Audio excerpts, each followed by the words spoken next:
Okay, so have you ever found, like, an old $20 bill stuffed in a jacket you forgot you even had? You get that little jolt like, hey, free money. Right.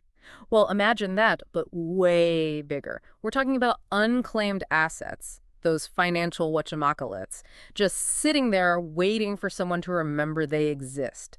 And specifically, today we're diving into how this works in Kenya. And it's a big deal, way more common than people think, even with something as, I don't know, official sounding as Kenya's financial system. Right, we're not just talking loose change here. No, not at all. This is serious stuff, which is why we are cracking open the Unclaimed Financial Assets Act, Kenya's 2011 deep dive into this whole thing. It's actually pretty fascinating. So, like, what falls under unclaimed assets anyway? Is it just piles of cash in a bank vault somewhere? Well, it's more than just cash, believe it or not. Mm. We're talking about everything from, yeah, money just stuck in accounts, but also stocks, insurance payouts that never got claimed. Really? Yep. Even little things like utility deposits you forget about when you move.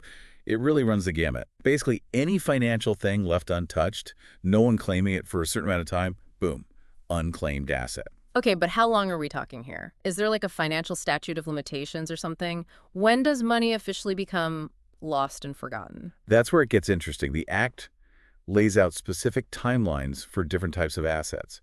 And get this, the shortest time frame, 1 year, is for something as important as unpaid wages. Wait, 1 year, that's it. Someone misses a paycheck or two and it's up for grabs. It really highlights how this isn't just dusty old money. This is people's livelihoods. Maybe they moved, who knows. But yeah, compare that to, say, a forgotten bank account. You're looking at closer to 5 years before it's considered abandoned. Wow, okay. So different assets, different timelines. It's like we're on a financial safari or something, each species with its own life cycle. What else might we find out here in the wild world of unclaimed assets in Kenya? I like that, the safari analogy. Well, sticking with that for a second, let's talk about a category that's often overlooked: unpaid wages and terminal benefits. Mm. This is where things can get a bit, well, tricky. Well, you're talking about potential for, I don't want to say exploitation, but definitely situations where someone might not have known they were owed something. Or maybe they did, but circumstances. Anyway, it's an area that needs attention.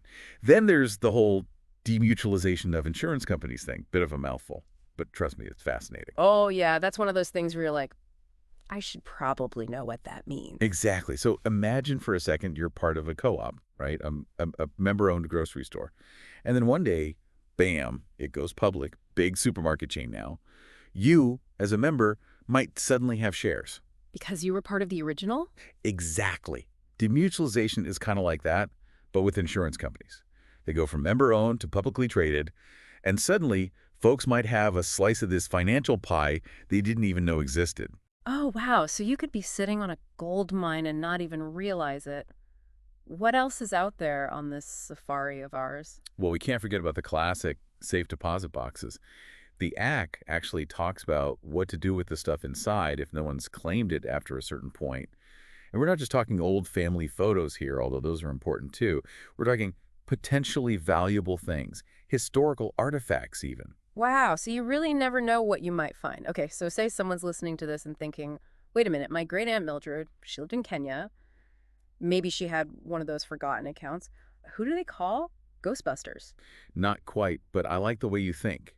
In Kenya, it's the Unclaimed Financial Assets Authority you'd want to get in touch with.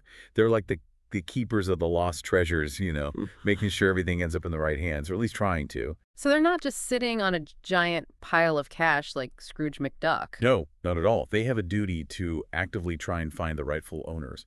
It's actually a pretty big responsibility when you think about it. So they're more like financial detectives than anything else.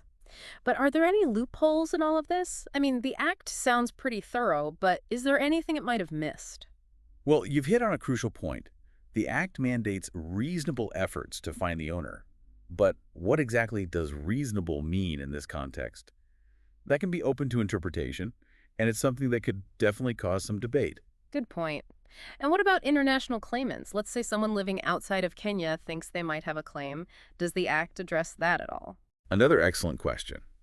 And unfortunately, it's not crystal clear. The Act doesn't explicitly prohibit international claims, but it doesn't really lay out how that would work either. So there's definitely some gray area there.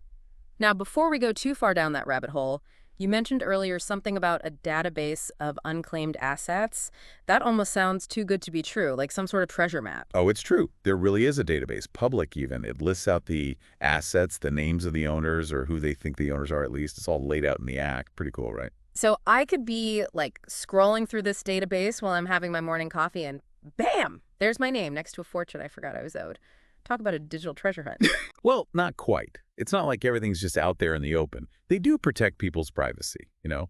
But it's still a good place to start, a jumping off point if you think you might have a claim to something. So let's say our listener is hearing this and thinking about a long-lost relative who might have left something behind in Kenya.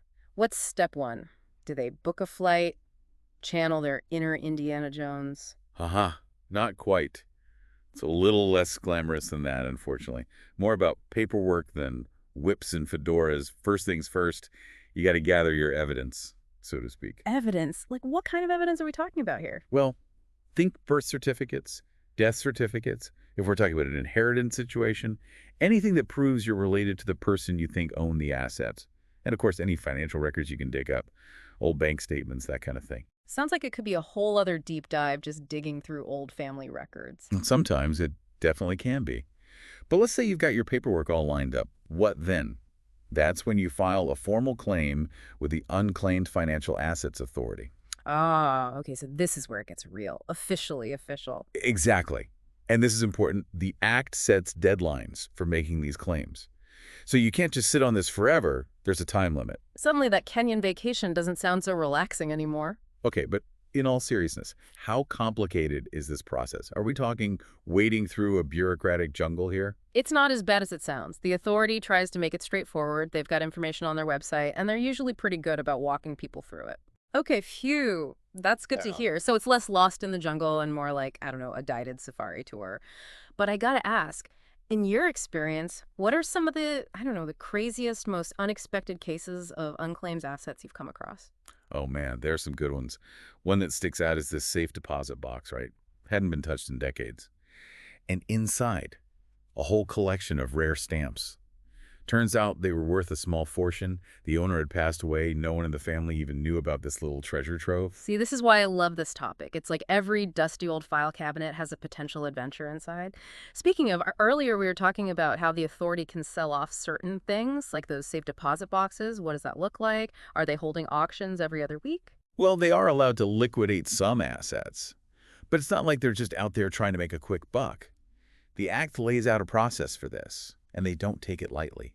Remember, they have a responsibility to manage these assets properly, and sometimes selling them is the best way to do that. So it's not like they're hawking off grandma's pearls to the highest bidder. No, nothing like that. They have to make a reasonable effort to contact the owner first, Mm. like publishing notices or something. Okay, so there are safeguards in place. Absolutely. And here's something else. Let's say they do sell something. The original owner, or their heirs, can still come forward and claim the proceeds from that sale. Wow, that's really interesting. It's like even though the thing itself is gone, the value is still there, waiting for the rightful owner.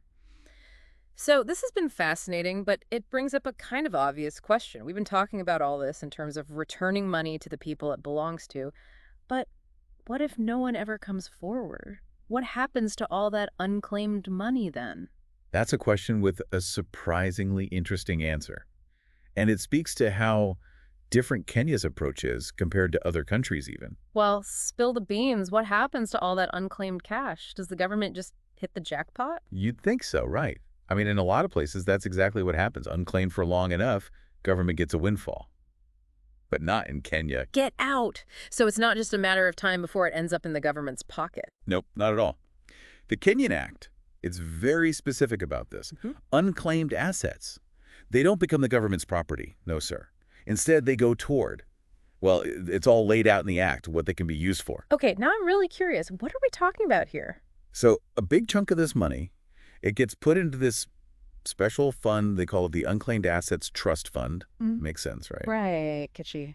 And this fund, its whole purpose is to support different projects, social and economic development stuff, all over Kenya. So it's like these forgotten fortunes get a second chance to do some good, help build up the country. Exactly. Money that might have just been sitting there collecting dust, now it's potentially going toward building schools, roads, things that really make a difference. I gotta say, that's pretty cool. It's like More than just making sure the money goes to the right person. It's like using it for the greater good. Right. And it shows how important it is to have these laws, to have that transparency, make sure things are done right, even if no one ever comes forward to claim the money. This whole deep dive, it really makes you think. Like, we think about money, it's all numbers, right? But this is different. It's history, it's family, it's even a little bit of, I don't know, a mystery. Yeah. Absolutely. Every one of these unclaimed assets, there's a story behind it somewhere. And in Kenya, they're trying to make sure those stories have a happy ending, one way or another. Well said. So, as we wrap things up here, any parting thoughts for our listeners? Something to chew on. Well, maybe next time you're going through old stuff, family photos, that sort of thing, take a little extra time. You never know what you might find tucked away in a forgotten corner. Maybe even a connection to Kenya. That's all the time we have for today's deep dive, but remember, the search for knowledge, and maybe even a little bit of lost treasure, never really ends, does it?